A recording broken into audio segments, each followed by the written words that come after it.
जिंदाबाद वाल्मीकि जिंदाबाद वाल्मीकि जिंदाबाद विक्रम यादव जिंदाबाद। विधानसभा कोसली में आयोजित भाजपा के एक कार्यकर्ता सम्मेलन में पहुंचे जिला रेवाड़ी के चुनाव पर्यवेक्षक एवं राज्य मंत्री विशंबर वाल्मीकि ने विधानसभा चुनावों में टिकटों के बंटवारे के सवाल पर कहा कि वह कार्यकर्ताओं से रायशुमारी करने आए हैं और उन्हीं कार्यकर्ताओं की भावनाओं के अनुरूप पार्टी का शीर्ष नेतृत्व टिकटों का फैसला करेगा। वहीं दूसरी ओर कोसली से भाजपा के पूर्व मंत्री विक्रम सिंह यादव का 2019 के चुनावों में टिकट कटने के दर्द छलक पड़ा और बिना किसी का नाम लिए कहा कि एक बड़े नेता के इशारे पर इनका टिकट कटा और रेवाड़ी, गुरुग्राम, पटौदी व फरीदाबाद में टिकटों की अदला बदली का काम हो गया। राज्य मंत्री विशंबर वाल्मीकि ने कहा कि वह पार्टी के दिशा निर्देश पर यहां कार्यकर्ताओं के विचार जानने आए हैं और उनकी राय को पार्टी संगठन तक पहुंचा दिया जाएगा, लेकिन टिकट किसे मिलेगा ये पार्टी का निर्णय होगा। उन्होंने कांग्रेस के 70 पार पर तंज कसते हुए कहा कि इस बार कांग्रेस का सुपड़ा पूरी तरह साफ हो जाएगा। वहीं दूसरी ओर कोसली से पूर्व मंत्री विक्रम सिंह यादव ने कहा कि वे 2014 से 2019 तक भाजपा में विधायक और फिर मंत्री भी रहे, जिस दौरान इलाके में 3 शिक्षण संस्थान बनाए, 2 सब तहसील बनाई गई और मुख्यमंत्री के कुशल नेतृत्व में रोडवेज के बस डिपो सहित कई विकास कार्य हुए। लेकिन जब 2019 में टिकट का आश्वासन देने के बाद इनके साथ धोखा हुआ और टिकट काट दिया गया और हम हाथ मलते रह गए। उन्होंने कहा कि मुख्यमंत्री ने 2014 से 2019 तक जो घोषणाएं की उन्हें लगभग पूरा कर दिया गया, लेकिन 2019 से अब तक कई काम अधूरे पड़े हैं। नर्सिंग कॉलेज की बिल्डिंग तक पूरी नहीं हुई। उन्होंने कहा कि इस बार यदि टिकटों के बंटवारे में गड़बड़ हुई तो लोकसभा चुनावों की तरह इन विधानसभा चुनावों में भी पार्टी को खामियाजा भुगतना पड़ सकता है।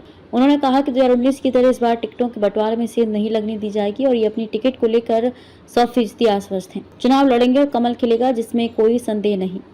आज जो आपका दौरा था वो उसका क्या उद्देश्य था? देखिए, दौरा नहीं था। आज संगठन ने हमारी ड्यूटी लगाई थी एक ऑब्जर्वर के नाते रेवाड़ी जिला में, और रेवाड़ी में 3 विधानसभा सीट हैं। तीनों विधानसभाओं में यहाँ के कार्यकर्ताओं से अभी हाल ही में विधानसभा चुनाव होने वाले हैं, तो उनके लिए वरिष्ठ कार्यकर्ता जितने भी हमारे मंडल अध्यक्ष हैं, जिला स्तर के कार्यकर्ता हैं, मंडल स्तर के, प्रदेश स्तर के हैं, और उनसे हमने राय शुमारी के लिए संगठन ने हमें यहाँ भेजा था। हम वो राय शुमारी लेकर के आए हैं और हम अपनी ड्यूटी जो करके आए हैं। जो मतपेटी एक प्रकार से संगठन ने हमें दी थी, तो हम उनको रोहतक कार्यालय में जमा करा देंगे। वो अगला काम संगठन का रहेगा। मंत्री जी, पार्टी के लिए सबसे बड़ी दुविधा ये रहेगी कि यहाँ पर भारतीय जनता पार्टी में हर हल्के में टिकट के दावेदारों की पूरी फौज खड़ी हुई है, तो इससे पार्टी कैसे निपटेगी? ये तो अच्छी बात और है ना। जितना परिवार, जितना कुनबा बढ़ेगा, अच्छी बात है। और संगठन किसी एक को टिकट देगा तो वो ये मान के चलो बाकी उसकी मदद करेंगे और पार्टी को मजबूती मिलेगी। बिल्कुल मजबूती मिलेगी। जितने कैंडिडेट होंगे, जितने दावेदार होंगे, ये मैं समझता हूँ कि विश्व की सबसे बड़ी पार्टी भारतीय जनता पार्टी है, और मैं समझता हूँ ये टिकट मांगने का हक सभी को है। तो लोकतंत्र में कांग्रेस कह रही है कि 70 पार का नारा दे रही है कांग्रेस। देखिए, 70 पार का कांग्रेस नारा दे रही है, मुझे नहीं पता हो कैसे दे रही है। मुझे तो इतना पता है, आने वाले विधानसभा चुनाव में, अभी 2024 अक्टूबर में चुनाव है, इसमें कांग्रेस का सुपड़ा साफ होने वाला है। उसके बाद कोई भी कांग्रेस का नाम लेवा नहीं बचेगा। आप ऑब्जर्वर हैं, क्या मापदंड रहेंगे टिकट को लेकर? देखिए, वो मापदंड एक प्रकार से जो संगठन ने बताया और वो कार्यकर्ताओं को जो जिस प्रकार के निर्देश उन्होंने दिए टेलीफोन के माध्यम से, और एक प्रकार से जैसे उनको जैसे बताओ वैसे उन लोगों ने उस तरीके से मतदान किया है।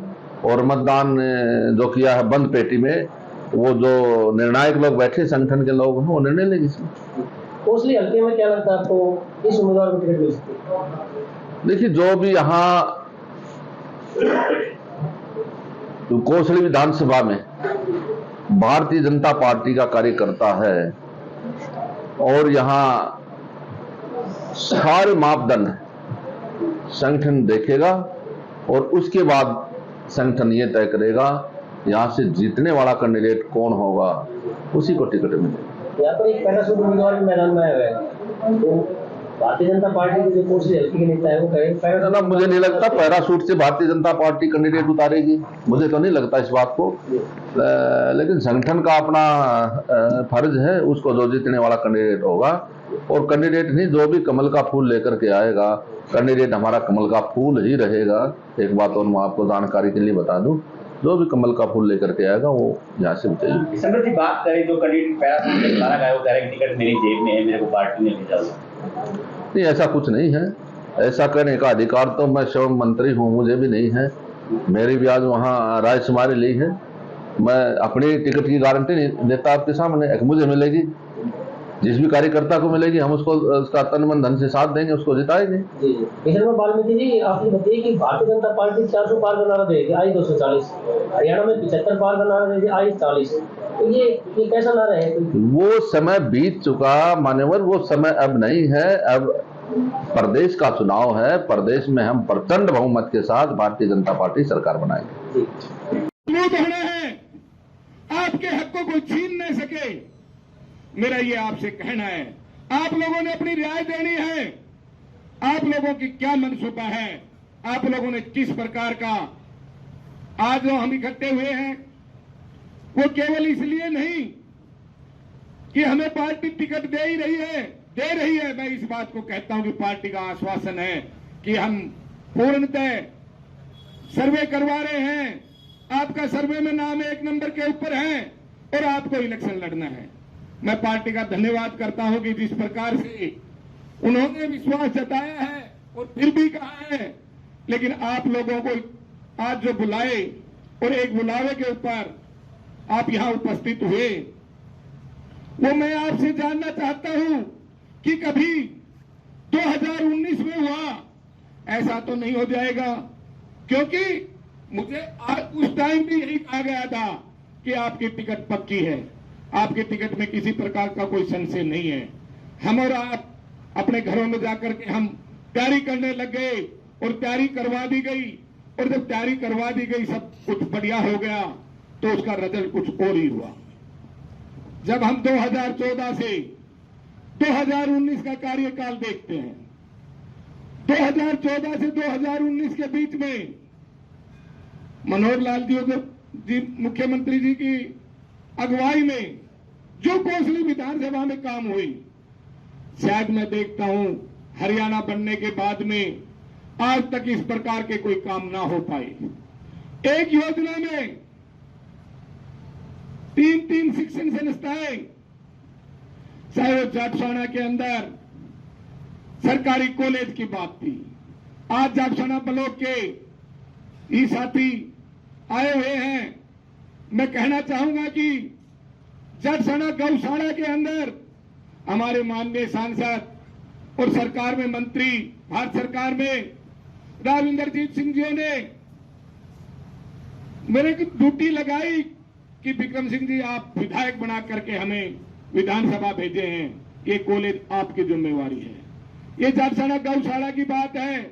मैंने कहा राव साहब, आपने जिस प्रकार से सहयोग किया, आपने टिकट दिलवाई और आपने विधानसभा भेजा, तो मैं इस जिम्मेवारी को बेखूबी से निभाऊंगा। और मैंने कहा निसंकोच होके कि आपकी कॉलेज बन गई, और वो कॉलेज बनाई और सरकारी बिल्डिंग में जापसाना में वो कॉलेज आज भी चल रही है। ये 5 साल का कार्यकाल चला गया, बिल्डिंग नहीं बन पाई, चाहे बीच में कोरोना का काल था, चाहे किस कमियों से रही, मैं ये नहीं कह पाऊंगा। ये आपके सामने नर्सिंग कॉलेज की 5 मंजिल की बिल्डिंग है, सादत नगर गांव के नाम से बनी खड़ी है। आज इस बिल्डिंग का उद्घाटन नहीं हो पाया, क्लासें नहीं बैठ पाई। किन खामियों की वजह से? क्योंकि सरकार साझे की थी। इस प्रकार से ये काम लटकते रहे। चाहे हमारे बाईपास का काम था, आज भी वो ठंडे बस्ते में लटक रहा है। जो काम हुए, चाहे हमारे समय में माननीय मुख्यमंत्री जी ने जो घोषणाएं की 2019 तक, हमें उनमें से 75% कामों को अमली जामा पहना दिया था। चाहे पालावास गांव में सब तहसील की बात थी। उसी टाइम नायब तहसीलदार को बैठा दिया गया और सब तहसील चालू करवा दी गई।